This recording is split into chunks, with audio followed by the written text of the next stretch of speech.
Well, in the wake of 22-year-old Mahsa Amini's death, we've seen women take the streets of Iran to challenge the country's strict morality laws, burning their hijab, some cutting off locks of their hair. And most recently, this moment, Swedish member of the European Parliament, Abir Al-Sahlani, among them, standing in solidarity with the anti-government demonstrations happening. In this speech, she called for freedom among Iranian women. And I'm so glad to be welcoming her this morning to talk about this now viral moment at the EU podium. Thank you so much for being here, and I have to tell you how personally moving I found your speech. Good morning, and thank you for that.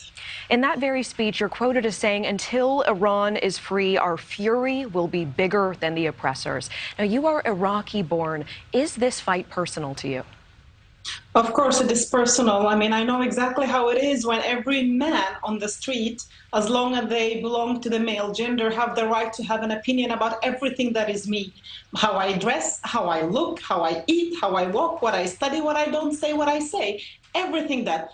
And on top of that, all my civil rights are also put into challenge of men. They decide what is my right to my children, if I have the right to divorce or not. So, of course, it's a personal thing for me, but also I am so tired of this old man's in diplomatic, mumbling, press releases, saying we are considering this, we are looking at that, and there is no real action. The women of Iran taken to the streets every day, demanding basic things: freedom, democracy, rule of law, their lives back.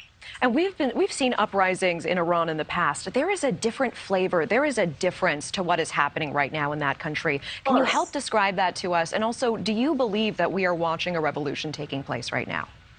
Me, personally, I call it a feministic revolution. It's not unrest. It's not just uprising. No, it's a feministic, free movement revolution. And the difference is that this time it is the women who initiated, it is the women who are carrying it out, and it is the young girls in the schools shouting at the male morality police, telling them to go back to where they come from. Apparently hell. So this is a very different thing, and there is something powerful when the object of oppression, the object that embodies the oppression, the one that is, you know, the body that is to be the weaker one, women, when they unite, there is something powerful when they speak out, when they meet those lethal bullets with their bodies without nothing, no shell, no nothing, just with their screaming, just showing up on these streets. There is something magical, there is something powerful in that, and it blew me off. And I don't know what the global leadership is doing, but apparently no one is showing the courage that these women in Iran are showing every day. Azeri, Persian, Kurdish, all that kind of women. I mean, courage is absolutely right. Before we go, I do want to talk about this speech and this moment. What has it meant to you personally? Just the absolute tidal wave of reaction of people reaching out to you and saying that they had tears watching it, goosebumps watching it, that it meant so much to them to see you doing that in that moment.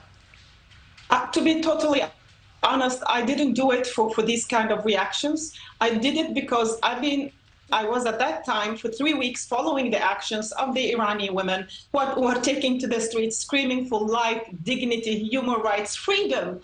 And nothing was happening on the global arena. No one was really reporting. And when they reported, they just called it protests. No one stated the fact that these are the women who were actually carrying out this freedom fight.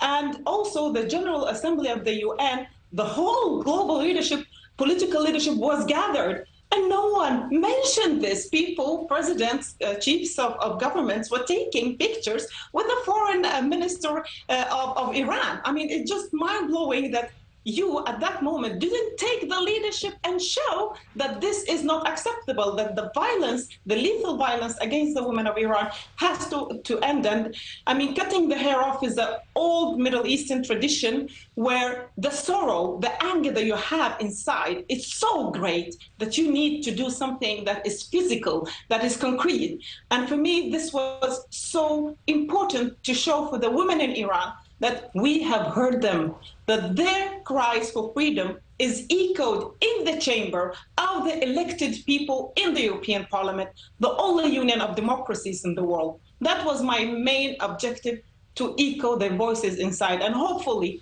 someday we can give them the microphone themselves so they can tell us what they expect from us. I mean, the spotlight you've shown is undeniable. Your passion, your points are well taken. Abir Al-Sahlani, I truly thank you for your time.